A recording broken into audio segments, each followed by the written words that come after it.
Hello, everyone, and welcome back to Sit and Learn webinar series. Thank you for showing up. I appreciate the attendance. We have a couple of people still showing up, so just a few moments here and we'll get started. Today we're going to be talking about blogging, something I'm very passionate about, and I think something that once you listen in and go through sort of a few things that I want to talk about today, then you'll also be passionate about it and things that can do to help your business, to help your professional life. So sit back, enjoy your lunch, and that hope that you all have your lunch in front of you. And let's walk through this. I have about 25 slides. Each one of those slides has good content and things that we can come back and talk about. If you'll take a look at your control panel, you'll notice that there's a couple of things you can do. You can ask a question, so that's there. And also you can raise your hand. So I might poll you indirectly and say, hey, raise your hand. If you want to practice now, go ahead and just click the button that says raise your hand. You can see, I see a few people doing that. Thank you very much. Very cool. That also helps me confirm that you can hear me. Okay, so let's get started here. Again, if you have any questions, please use the form and let's roll through this. So today I want you to share any information you can, with whether it's on Twitter or Instagram. I usually like following up with this, watching people that might post a picture to Instagram and use a hashtag that we're providing. You can also see my avatars at Lucas L. Schaefer. You can see that we're using hashtags today. Hashtag sit and learn, hashtag stand and stretch, hashtag blogging, hashtag marketing. So if you're going to post or share anything with us today, please use some or all of those hashtags. I really appreciate it. My name is Lucas Schaefer. That is me holding up my hands right there. And you can see me, I'm kind of doing that right now too. So let me put my hands down. I work and own a company called Stand and Stretch. We are an interactive marketing agency. We specialize in web design, mobile applications, social media, advertising, and we dabble with some print. I appreciate you guys showing up today. We're going to be talking about blogging. So what is blogging? How does it work? Stats and some facts that I found. I want to talk a little bit about my story because my story is closely related to blogging. My story as a professional, as a business owner, as a social media authority, and I did air quotes on that. What it is, why it is important, and then any type of Q&A along the way. I also will be, this will be an interactive session, so you'll notice there in the middle of the page I have a poll. What I'm going to do now is I'm going to poll everyone. So let's take a moment. This poll is very simple. Do you currently have a blog? Do you write on a blog? Is it WordPress? Do you put out Tumblr pictures, things like that? This is an opportunity for you to interact with us and tell us a little bit about yourself, and maybe I can participate in telling you a little bit more centered around what you do. So let's see here. We got a few people still voting. Anybody left? Okay, good. Let's take a look. So you'll see here that the poll results, a lot of you don't have a blog. So hopefully what I can do is I can take you through and do a few things. If you don't have if you didn't see the poll, I see we have a question about the poll. Maybe you came in a little bit too late. The poll had already been initiated. We have several more polls throughout this, so we'll have opportunities to take more in the future. So you'll see the poll results here. Do you currently have a blog? A quarter of you do, and looks like 50% of you guys don't. So that's very good information for me. So let's dive right in. What is blogging? There is always the long answer for these, and I think that for me, a blog is really a part of a website that allows me to look at information that's been set and categorized and put together for me specifically. So if I'm a target audience to a blog, I might visit your blog to find out information about the news, about things about your products, your services, things about your culture. In 2009, blogs were usually the work of a single individual. That's changed. Now we see it more frequently with multiple authors for a business. We see newspapers using them more regularly, media outlets, people who are in PR or in marketing are utilizing blogs that help you drive interest to whoever you might be or whatever your business products might be. Also, the rise of Twitter brought on the term microblogging, which seemed to be a sort of a good adage to anything that we were putting on our blog. So Twitter became known as a microblogging system. So it's very good. So blogging is just a simple aggregation of content on a website, typically in chronological order. So when I think about blogs, I have a really easy analogy. I think of a blog as an easily accessible book. So when I talk about blogs, when I visit businesses and I say you should have a book out there on the web that's easily accessible, that means that every time you write a blog post, you're adding a new page to your book, whether it's your story, whether it's your business profile, whether it's content that's a how-to, whether it's informational, you have an opportunity to continually add content to your website, thus creating this massive, indexable, searchable, dynamic book that allows for things that, like I mentioned here, blogs can be used for press release, entertainment, education, how-to tutorials, information, analysis, and pretty much anything. I've seen blogs across the board that cover many, many different things. So this is a really great opportunity for you to think about what a blog represents. So the book analogy, just one step a little bit further, think about your website now. Do you currently have a website? Think about it as a book. How many pages are in your book? So you have your typical about us, contact us, your products and services pages. So maybe you have a total of about 10 pages to your entire book. Well, if you add a blog onto that and start writing content, let's just say one post a week, well, by the end of the year, you'll have 52 plus 10 pages, so your book would be 62 pages long. That is 62 pages of indexable, dynamic content that can be found through search engines or used at social media to drive traffic. So you can kind of see my analogy. Very simple.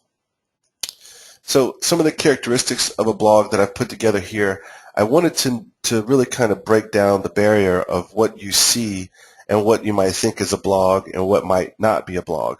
We often get into sort of the realm of content management systems all looking alike, but I wanted to kind of bring up some of the characteristics that I think make blogs better and make it useful for users when they're on your site and it is a blog. So we usually see this kind of characteristic where there's columns like a newspaper, very, very simple. You probably might see something that talks about popular posts. Most websites can track the use of their website, so their posts are marked every time somebody visits them. So you'll see sort of an aggregated feature that says, here is this website's popular posts. Most of the times, a good website that has a blog would have the share feature. So this would be sharing with Facebook, sharing with Twitter, sharing with a couple of different features. You also notice that one of the biggest details I like about blogging is the ability to tell you who wrote the blog post. I see a lot of businesses that don't do this, and quite frankly, when I get to one of the most important parts about blogging, knowing who wrote the content is very, very important as far as providing trust, building a relationship with the reader. So author bubbles that detail who you are and what you do and some more information about you is very, very important, and I like to think that that's a positive characteristic of a blog. So we also have post tags. I like these because if you've written other posts that are pertaining to content that's specific, like Facebook. So if I wrote a blog post about Facebook and the new social business, then I would like to see other posts that have been tagged with Facebook. So having that clearly set up for me to click on and search. And that's the same with categories. So we have the opportunity to categorize independent blog posts. You'll see here on the right side in the image, there's categories of technology, politics, gossip, news, and other. And also including images. I'm a big fan of putting images in a blog post. I think it's very important. I think behaviorally, we have the opportunity to attach emotionally to a blog post if there's an image. So we'll see a lot of that coming up here soon. So how many types of blogs are there? A blog can take on many forms and shapes. There's so many different platforms that I really didn't want to go through them all.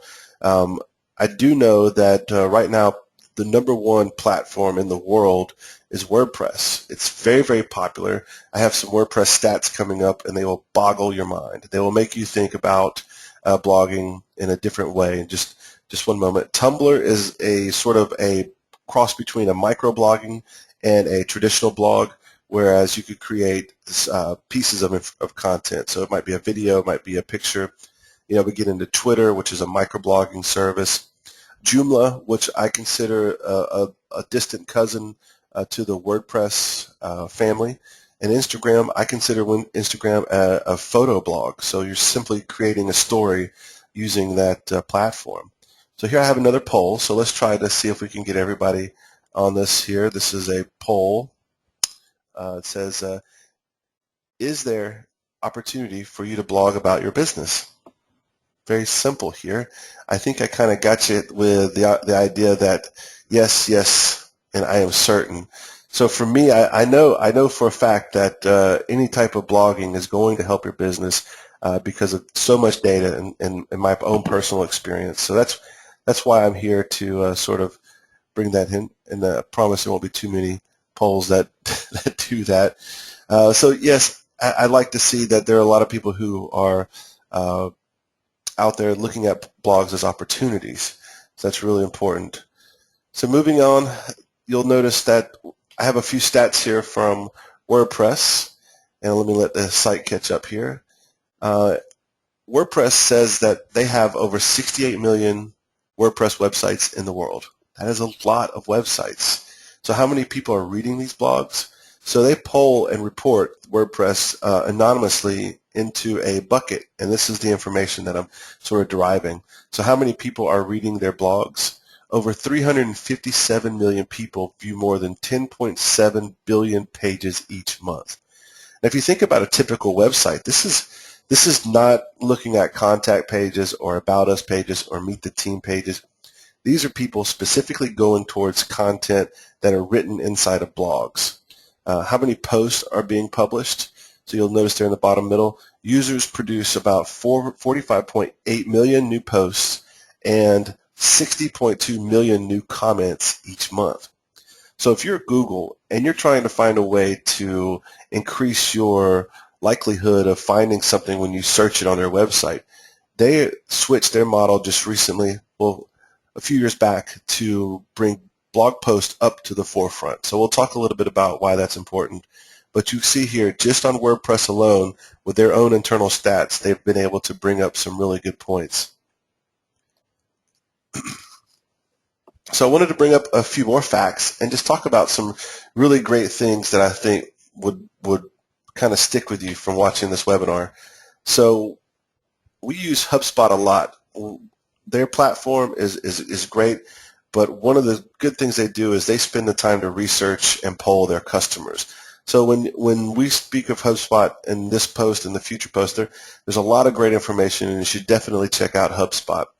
57% of companies with a blog have acquired a customer from their blog. Now, this is so true. This is true for me. I can't tell you how many times that somebody has said, hey, I really got some good information off of your website, and now I want to be your customer. How can you help us do the same thing that you're talking about here?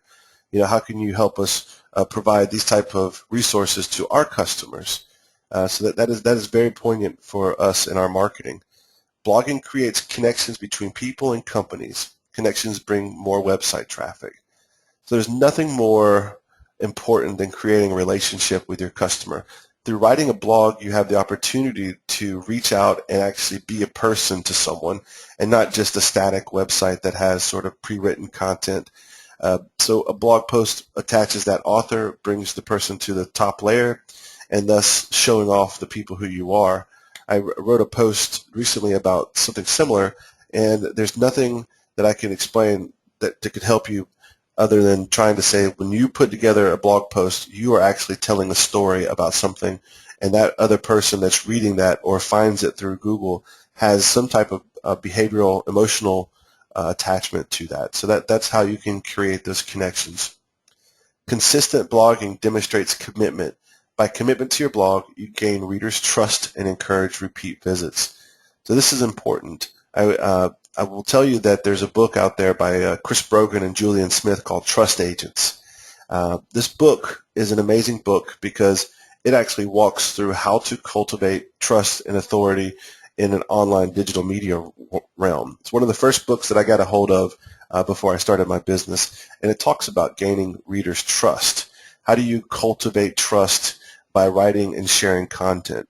You don't want to give away your Coca-Cola prize secret recipe, but you want to definitely make sure you give enough information that provides helpful and thoughtful and remarkable content into people so that they can know that when you are being asked a question that they can provide, that you can provide trust for their responses. Businesses with websites that have 400 to 1,000 web pages get 6 times more leads than those with only 50 to 100. So this is an astronomical number because Standard Stretch doesn't even have 400 blog posts. But I will tell you that the bigger that book, the bigger the book that you have out there available will increase the amount of people that visit your website. If you're in any type of traditional marketing role right now, you know for a fact that if you put more people in the top of the funnel, you have things like conversion rates and you have opportunity to make sales. And that's any good marketing opportunity. Says the more people that see your business, the more people that can find your business, the more business you'll have. So let's move on. Next slide. Just a few more. Keywords and blogs drive traffic. So this is very important. You shouldn't just be writing content for the sake of it. There should be some type of content strategy. We just had a content strategy webinar. If you could track back and go to our YouTube page at youtube.com/standandstretch and find our content strategy webinar. It talks all about keywords, and it talks about how you can drive traffic just by search engine opportunities. So big key is the keywords. B2C, business to consumer companies that blog generate 88% more leads per month than those who do not. That's very simple. Blog links can be added almost anywhere. When we put blog content out on the web, we make sure that it gets put out into Twitter. We make sure that it goes to Facebook and in the public forums. We're not just targeting our users.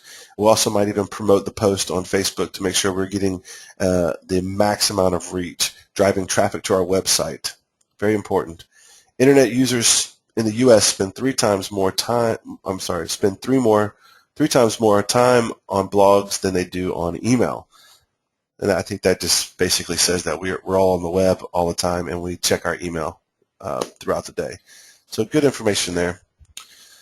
So I wanted to spend just a few moments and talk about my story with the importance of blogging and what were some of the advantages that I immediately took out of this opportunity. So it was very, very, very simple for me. I've been doing blogging for some time before I started my business, but I think at some point I even tell the story sometimes where there was a point where I found out that one of the greatest things about blogging was that whatever I talked about ended up being whatever I was in the public eye and the people who were reading my content. I'll talk a little bit more about that, but I write for 5 different blogs. So I write for lucaslschaefer.com, which is my personal. It talks about entrepreneurship, leadership, things that we're doing on a personal level professionally. I have standandstretch.com, which is our business. This is we write content to help other businesses. I have dadderday.com, so that's a blog that's focused on being a dad. I have filmaholics.net, which is a film podcast. And then I also do a photo food blog. So I also blog all my food. I'm that random person that's always taking pictures of their food. So, with all these separations, if you find me through Dadderday, then you think that I am a daddy blogger. If you find me through Stand and Stretch, I'm the owner and CEO of a budding digital marketing agency company. So, it's very important that I blog. Therefore, I am was an image I saw that could correlate this sort of as my story. So, just really quickly, somewhere in 2007, I started writing on blogs, and particularly like LiveJournal. It took about a year before I was actually any good, though. My platform about that time was MySpace. I spent a lot of time doing very introspective things, kind of what I call training of the brain. You first start writing a blog post, it turns into mush, and you really don't know what you're writing about until you start doing it a couple times. So I really felt like that was my time to sort of get it all organized. What am I writing about? How am I writing? Who are my audiences? So I had to figure that out. In 2008, I started blogging on my personal domain. This was so important because at that time I was talking about being a programmer and being a professional, which was completely geared at trying to get a job. I wanted to make sure that when people were looking for Lucas Schaefer through Google, because I was submitting applications and doing recruitment, that people were going to find me. And when they found me, guess what? I was talking about methodologies that improved programming. So that was an important search engine tactic that I was using in early 2008. At the end of 2008, my lovely wife got me on Facebook, and I think that's kind of where everything changed. I started in 2009 talking about social media all the time. Lucas L. Schaefer became a portal for me to talk about Facebook and Twitter and the changes, culture, all the wonderful things. So what ended up happening was the people who were following my Lucas L. Schaefer started saying, hey, stop, put this stuff somewhere else. And thus, Stand and Stretch was born.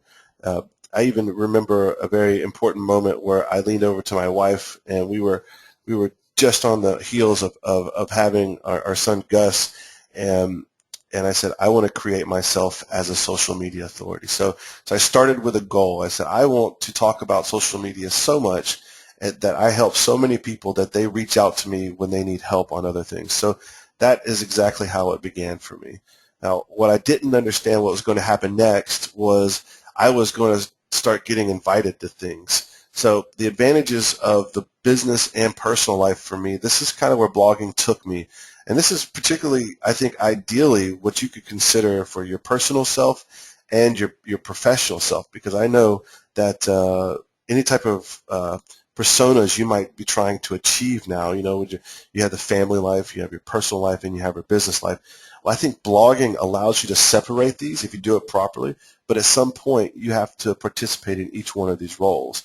So that became very important for me. I got introduced to more and more online marketing content, and I started writing about it. I started reading more books. I literally read one book, and then I followed up with about 20 different books, and became so much information to be readily handed out in blog posts that showed the pivot point of how I could leverage social media, and other people started following suit.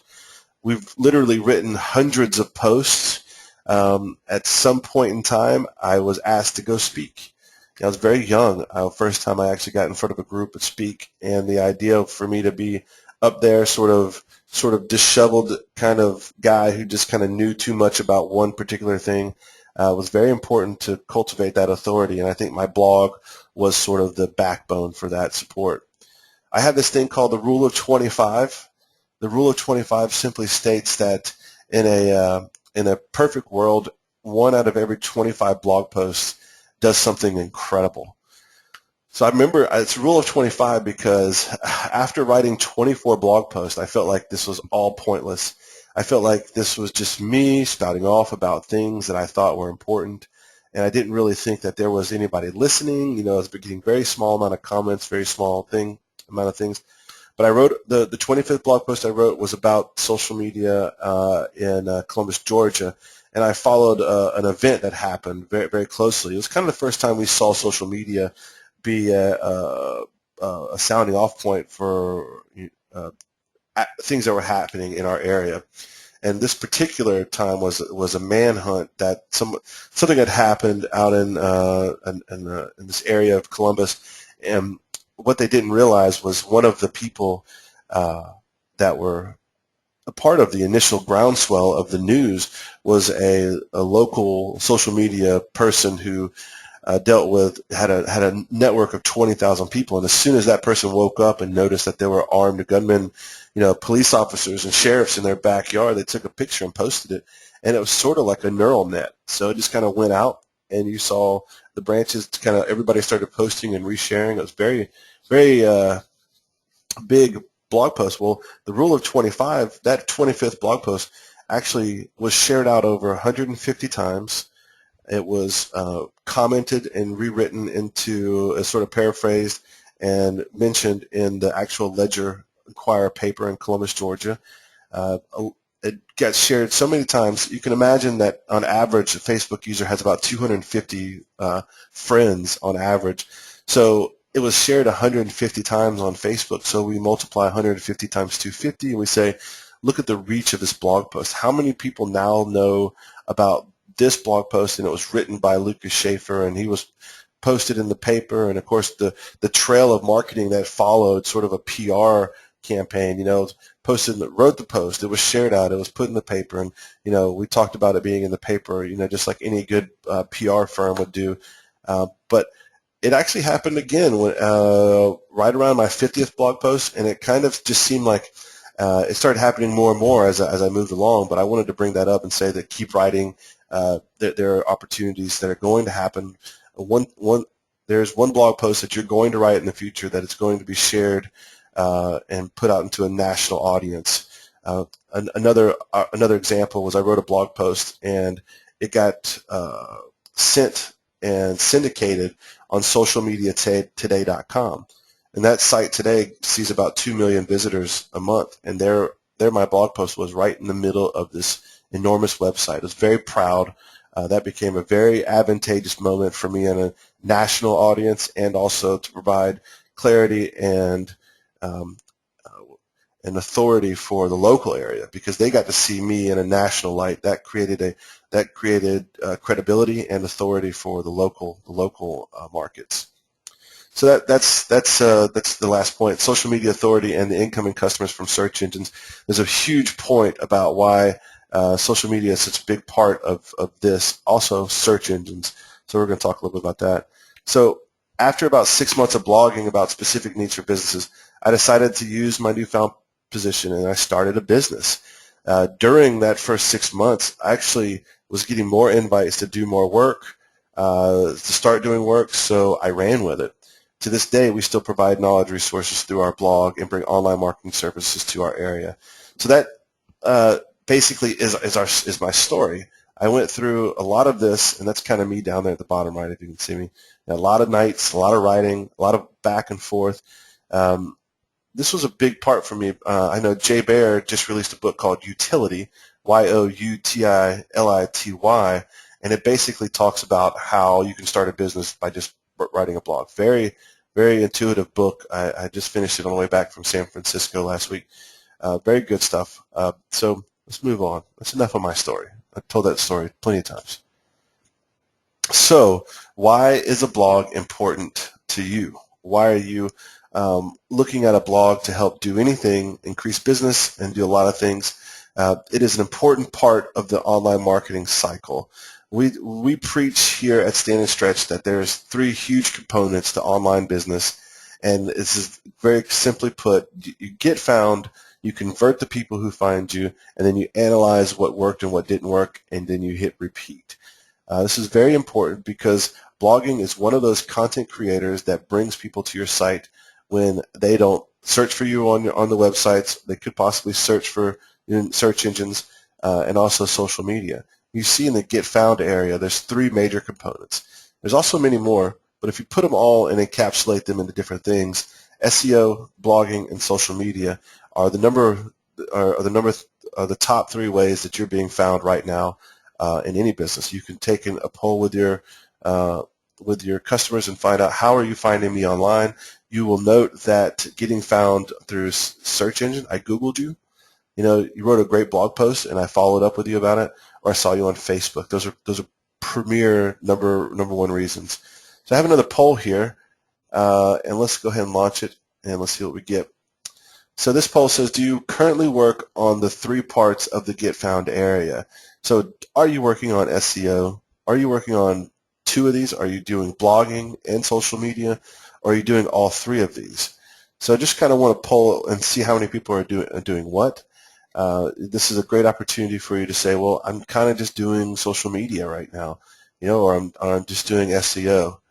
So I'm going to look at, see here, we got plenty that are filling out. Thank you guys for filling out the polls. I appreciate it. So we have over 80% of you guys, and let's see what we got here for the results. Looks like a good portion of you are doing one of the three, which is great. I think that's good for online marketing. We've got a few people doing 2 out of 3, and then all 3 of them being taken care of by almost 20%, 1 out of 5 of you. Very cool. Very good. So it's important that blogging be a part of some kind of goal or advantage.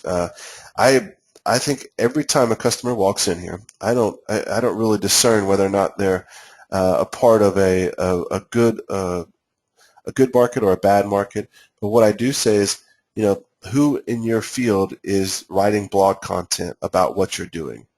Even if you're in lawn services, you should have a blog post, and you should be talking about everything about your business, from projects to how to keep up your lawn in the summertime, how to take care of your lawn in the wintertime. There's so many different opportunities that you could be blogging about right now that help people find out more about who you are and what your services are. So this is a great opportunity for you to create yourself a goal, whether it is the social media authority like myself or the go-to person for anything. Look at your business and say, are there any other businesses writing blogs? And if there's not, guess what? You have a head start because you're thinking about creating a blog, and that's going to help you create an audience that's going to share and listen to your information. It's very important that you consider a blog because it's going to allow you to solidify your market reach. Content marketing is something that's very specific today and is used all the time in big brands. They create blog posts that are centered around people who might do search. And I know I just recently wrote a blog post that's very, very important about how Walmart is using search engine optimization, which is technically blogging and website design and development, to thwart all this bad press they're getting right now.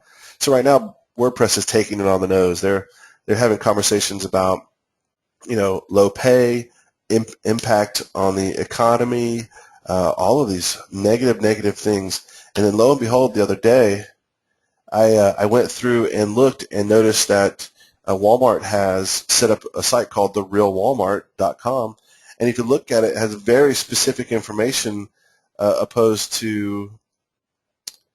I see somebody posting a question. Thank you, Cheryl. I'll get to it just one moment. Therealwalmart.com has actually taken on a new website that's basically built to trap search engine optimization for people searching about the facts on Walmart, the real story on Walmart. So it's very interesting how they're using a blog and a website to help create market reach for people who are looking for negative information. So they want to try to tell the real story, and I just did air quotes. How will you know you're being successful? This is a big metric. Increasing your authority for your market's a very interesting idea, especially when you're trying to decide on what goal. I think about my 5 websites, and I go, okay, am I being enough of this? Do I need to write more of that? So when you know you're being successful, you begin being asked to speak about your knowledge. You get asked the great questions. You say, somebody says, well, let's go talk to Lucas because he is the something, something, something, and usually might be in the reference of expert or guru or whatever term they delegate you as. You also notice that consulting becomes a revenue generator. I think that it's important to realize that you have the opportunity to talk about things, research them, excuse me, make them available on the web, and then, excuse me, and then make them see very clearly that you have taken the time to write a very thoughtful piece, researched it, and find out information that you might not have known ahead of time. I think most of my knowledge, and even creating this webinar today, allowed me to sort of lay down a great framework about why I think my blogging is important for a company. So next time I go tell somebody something, I'll be more well versed on it, and that makes it even strengthens the authority and the credibility. And the last one, of course, people ask you lots of questions. I relate this to being 13 years old and knowing how to turn on a computer. Then that 13-year-old becomes the go-to person for everything computers, even though they might not know everything. But if you knew how to, I think in the 90s, if you knew how to change the time on a VCR, you knew everything about the VCR. In today's time, if you have a Facebook page, you know everything about online marketing. So people will ask you a lot of questions once you start gaining authority in these areas. So that's a point. That's a good point. So we had a question pop up here. Thank you, Cheryl. From says, what's the difference between a blog post and posting a news story? So I think what you're looking at are two different levels on a hierarchy. A blog post typically can be anything, including a news story. So when you're putting a blog post together, a blog post actually represents the vessel, and the news story is the content. It's the piece that goes inside the vessel. So if you're doing a blog and you wanted to use categories, and we spoke about categories a moment ago, if you create categories and one of those categories is news, then you have successfully created a blog post that pertains to news. In that case, you might have other categories that are upcoming events, news, information, how-tos, anything that might be specifically part of your market. Like if you're a law firm, you might use blogs to go through frequently asked questions. So a blog post doesn't necessarily have to be any one type of content. A news story can be a blog post. So hopefully I helped you out there. Search engines will get you found. I know one of the three-prong approach to search engines is content, content, content. More content, more content, more content. This is nothing more prevalent than today's search engine algorithms. Around 2005, Google switched its focus to target blogs. And I simply wrote, yep. That's exactly right. Search engines will get you found because the content you're writing, it's specific to titles, it's understanding the keywords and how they're a part of the content. It's the uses of images. So this is a wonderful thing. You've gone out to Google Images and you've Googled things before, right? And random pictures pop up. Well, you can actually target content as images into these circles, and that'll help you get your brand, get your logo out into certain searches. Very, very simple tags allow you to do that in the coding. Make sure it can be easily shared.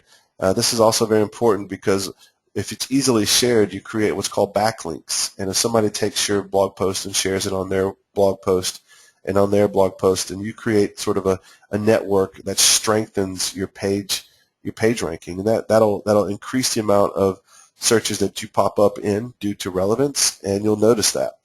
StandandStretch.com, I'm very proud of it because we have over 250 blog posts on it, content that I've written, content that people ask me a question. I say, Lucas, can you help me learn how to migrate my personal account into a business page?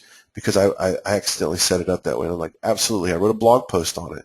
I go back to my desk, I send them a blog post. Next thing I know, they're on my website and they're learning all about my company. So that's the key to having good content on your blog. When you know that you're sending people back to it to answer questions. I've written a blog post about this. Let me send you the link, and then you'll have everything, including notes and everything you need. And they say, thank you. That's amazing. Cool.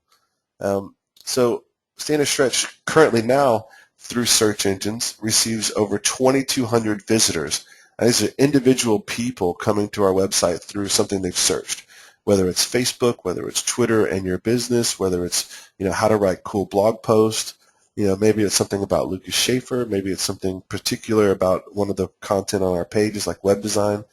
We compete very heavily to get to the number 1, 2, 3 points when somebody searches us.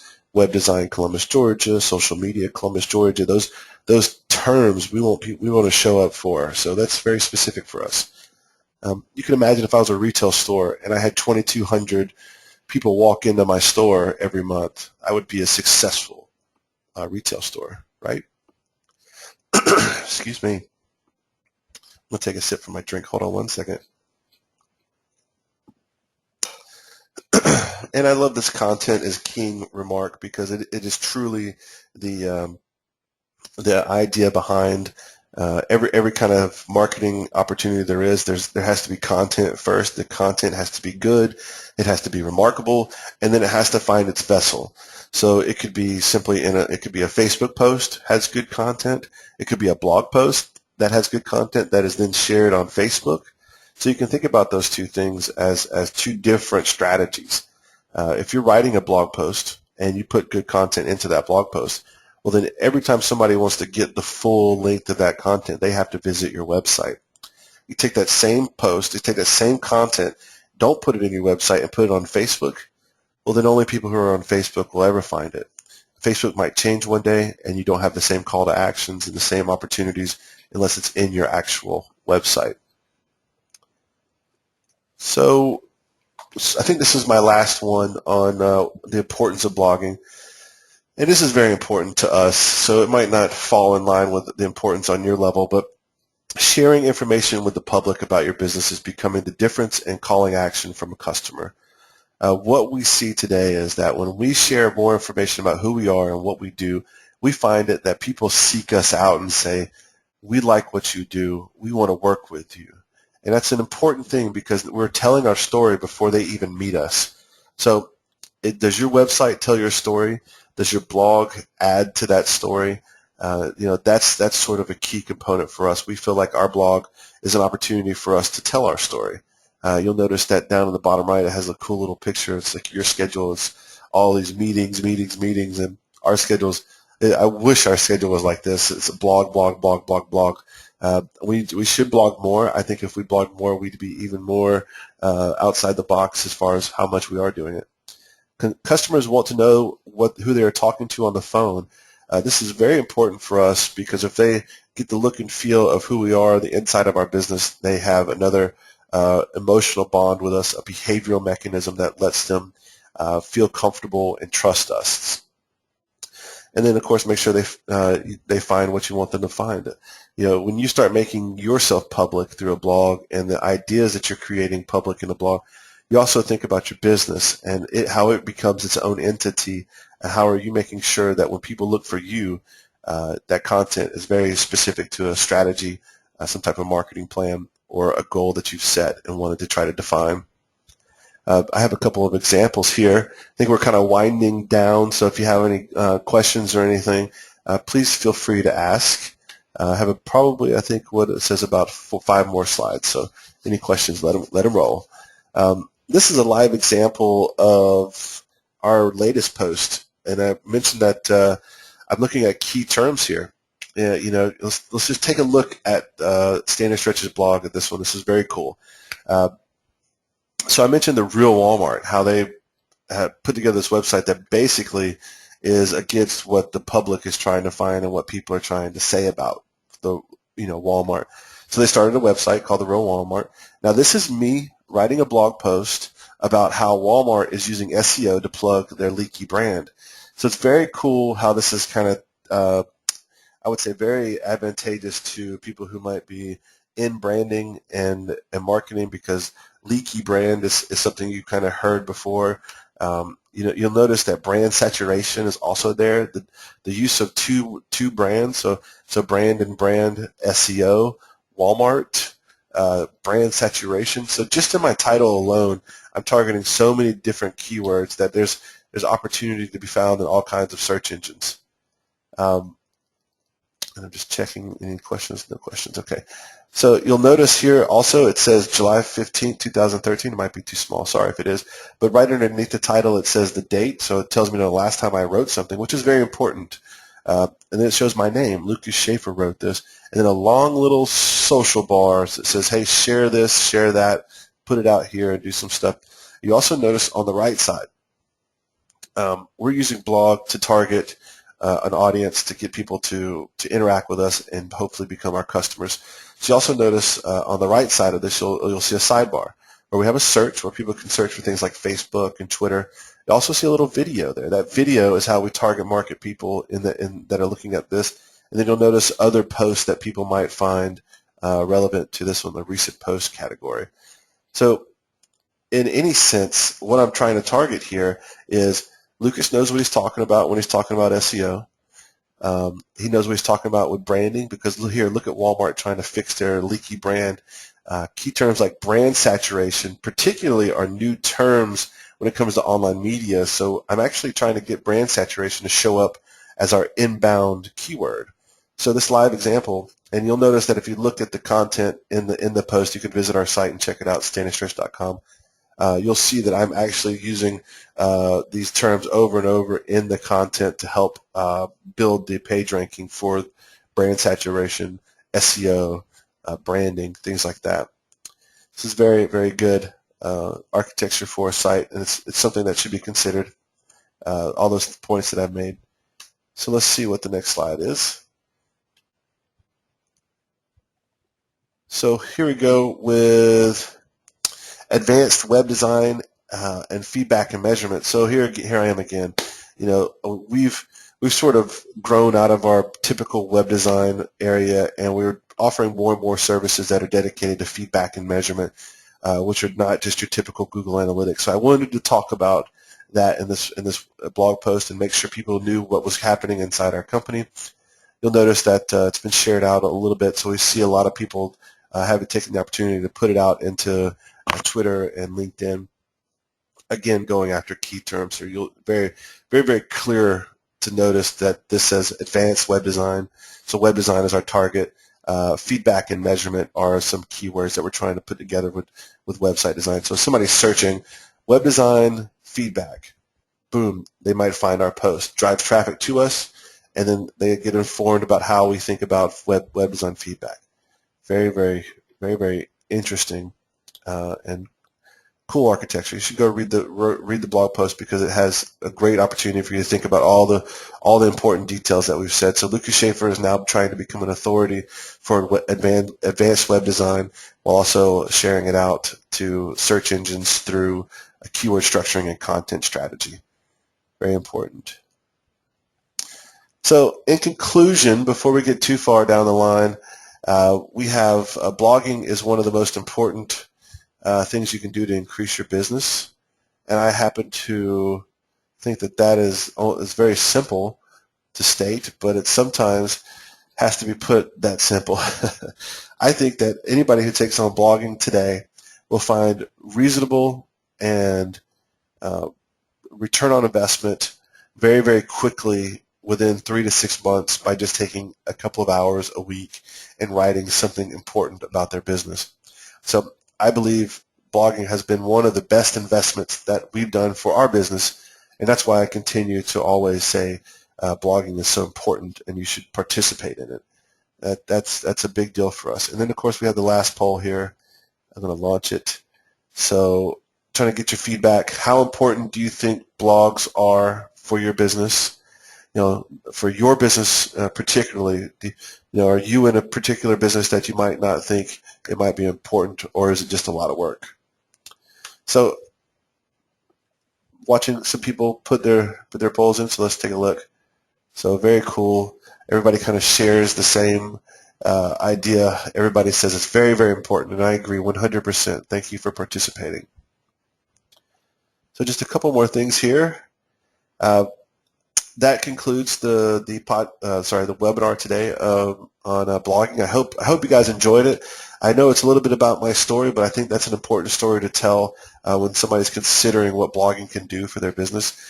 We always record our webinars, and you'll find that we're going to be posting this on youtube.com/standandstretch. You'll also find our other 12 webinars already uploaded and ready for you to watch. So if you got some time, go visit us, subscribe. When we post our new webinars, you'll actually get an email that says, hey, because maybe you might not be able to attend the next one, so you'll want to go in and subscribe. I appreciate you guys attending today. This concludes our webinar, and I really, really appreciate it. So be in touch with you soon. Take care, and have a great day.